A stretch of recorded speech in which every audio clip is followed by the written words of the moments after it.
ప్రేక్షక మహాశయులకు నమస్కారం అండి. నేను మీ వాస్తు జగదీష్. ఈరోజు మనము ఈ వాస్తు విషయంలో భాగంగా ఒక ముఖ్యమైన విషయం తెలుసుకుందామండి.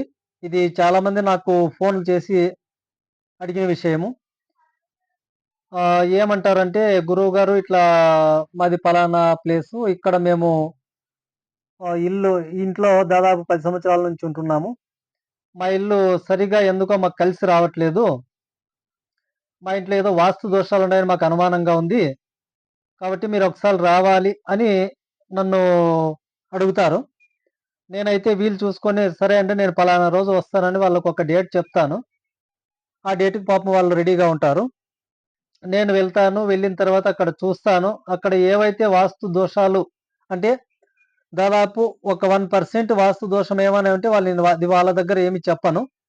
దాని నుంచి పెద్ద మనకేం పోయేది నష్టమైతే ఏం లేదు కాబట్టి, నేను దాదాపు 10%, 20% వాస్తు దోషం ఆ ఇంట్లో కనిపిస్తే మాత్రమే నేను వాళ్ళకు ఎక్స్‌ప్లెయిన్ చేస్తాను. ఇది ఈ విధంగా ఉందండి. ఈ ఇంటికి ఈ వీధి పోటుంది. లేదా ఈ ద్వారం సరిగా లేదు. ఈ కాంపౌండ్ గేట్ సరిగా లేదు. లేదా ఈ బాత్రూమ్, ఈ సంపు ఇలా ఏవైనా సరే ఆ పరిసరాల్లో ఏ విధంగా చుట్టుపక్కల అంటే నైసర్గిక స్వరూపం అంటే వాళ్ళ ఇంటి చుట్టూ ఏమున్నాయి ఇవన్నీ నేను ఒకసారి క్లుప్తంగా పరిశీలించి ఇది ఈ విధంగా ఉందండి. దీన్ని మీరు కంపల్సరీగా చేసుకోవాలి. ఇంటి బయటైతే. ఇంటి లోన గాని ఇంకా వేరే ఏమన్నా ప్రాబ్లమ్స్ ఉంటే అవి గూడా నేను చెప్పేస్తాను. ఒకవేళ అంటే డోర్ టు డోర్ అపోజిట్ లేకపోయినా, విండో అపోజిట్ లేకపోయినా ఏవైనా సరే ఆ ఇంట్లో కనిపించే వాస్తు దోషాలు ఏవైనా సరే నేను ఒకటికి 2 సార్లు బాగా పరిశీలించి మాత్రమే వాళ్ళతో చెప్తానండి.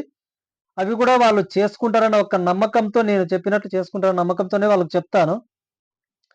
సరే గురువుగారు మీరేం చెప్పినా చేస్తామంటారు అప్పుడు మాత్రము. సరే అని నేను వాళ్ళకి మొత్తం అన్ని డీటెయిల్స్‌గా ఒక పేపర్‌లో రాసిస్తాను.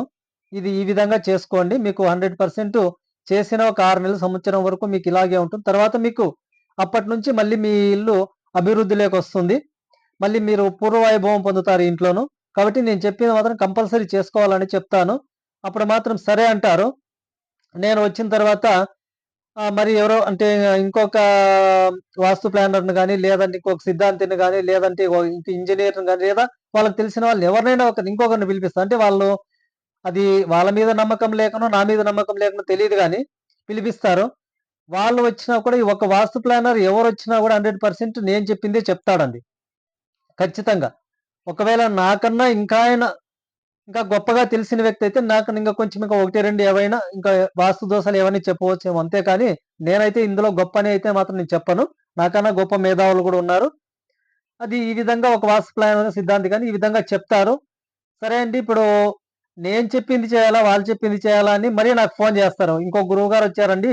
ఇలా చెప్పారు. మీరు చెప్పిన దాన్ని కాదు. ఆయన ఇంకో వేరే విధంగా చెప్పారంటారు. నేనప్పుడు చెప్పేస్తానండి. లేదంటే అప్పుడు నేను చెప్పింది చేయకండి. ఆయన చెప్పింది మాత్రమే చేయండి. ఎందుకంటే మరి మీరు నేను చెప్పింది చేసి అదేది జరగకపోతే మరి మీరు అది నా మీదే మాట్లాడే విధానంగా ఉన్నారు. కాబట్టి ఆయన చెప్పిందే చేసేయని చెప్తాను. కాబట్టి ఈ విధంగా ఒక్కసారి ఒక గురువుగారి దగ్గర చూపించిన తర్వాత అది చేయండి ఫస్ట్. చేసి నమ్మకంతో నా మీద, ఆ దైవం మీద భారం వేసి చేయండి. ఖచ్చితంగా మీకు మంచి రోజులొస్తాయి.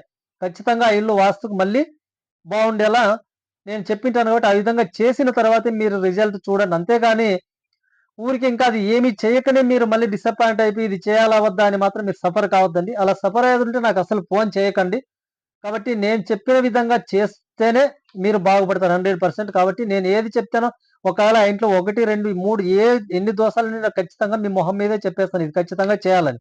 ఒకవేళ మీరు నేను చెప్పిన దాంట్లో ఏదో ఒకటి మాత్రమే చేసి ఇంకా 2 అలాగే వదిలేసుంటే అది ఖర్చవుతుంది. లేదా దాన్ని మొన్ననే కట్టించాము. దానికి 2,00,000 ఖర్చయింది. దాన్ని తీసేస్తే మళ్ళీ ఇబ్బందవుతుంది అని ఈ విధంగా చాలామంది దాన్ని అలాగే పెట్టేసి మళ్ళీ వాస్తు లేకోకుండా మళ్ళీ అది ఏమి జరగదండి. నేను చెప్పిన దాంట్లో కనీసము నేను చెప్పిన 100 మందికి చెప్తే అందులో ఏదో ఒక 20 మంది మాత్రం చేస్తారు. ఇంకో 80 మంది మాత్రం ఈ విధంగానే తడబడుతూ దాన్ని ఏ విధంగా చేసుకోకుండా ఊరికే సమయం గడిపేస్తుంటారు. వాళ్ళు అలాగే ఆ ఇంట్లో నశించిపోతుంటారు. కాబట్టి నేను చెప్పింది మాత్రం తూచా తప్పకుండా ఖచ్చితంగా పాటించండి. మీరు 100% మళ్ళీ మీకు మీ ఇంటికి మంచి రోజులు మళ్ళీ పూర్వవైభవం వస్తారు. మీరందరూ బావుంటారు. అందరూ ఆరోగ్యంగా ఆనందంగా జీవిస్తారు. దీంట్లో ఎటువంటి అనుమానం లేదు. ఖచ్చితంగా నేను చెప్పిన విధంగా మాత్రం నేను ఏవైతే చెప్పానో అవి మాత్రం తూచా తప్పకుండా నేను పేపర్‌లో ఇచ్చిన విధంగా ఖచ్చితంగా చేయండి. చేసిన తర్వాతే మీరు రిజల్ట్ గురించి ఆలోచించండి. అది ఇంకొకటి మీరు చేసిన వెంటనే అంటే పొద్దునకే రిజల్ట్ రావాలంటే మాత్రం రాదండి ఏదైనా గూడా. కొంత టైం పడుతుంది. ఎందుకంటే అప్పటికే మీరు దాదాపు 10 ఏళ్ళు, 20 ఏళ్ల నుంచి ఆ ఇంట్లో బాగా విసికి వేసారిపోయుంటారు వాస్తు దోషాలతో.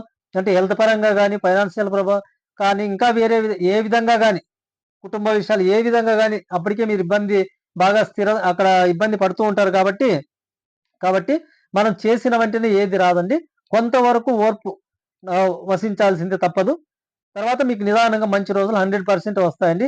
ఇది మాత్రము ఇది వాస్తులోనే ఇటువంటి అవకాశం ఉందండి. ఇంక దేంట్లోనూ మీరు పూజలు, హోమాలు దీనిలలో మాత్రం చేస్తే ఇవన్నీ రావండి. వాస్తు చెప్పిన విధంగా, నేను చెప్పిన విధంగా మార్పులు చేయండి. 100% మీ ఇల్లు అభివృద్ధిలోకి వచ్చి తీరుతుంది. మళ్ళీ మీరు డెవలప్‌మెంట్‌లోకి వస్తారు. అందరూ బావుంటారు. Thank you. Thank you Jagadish.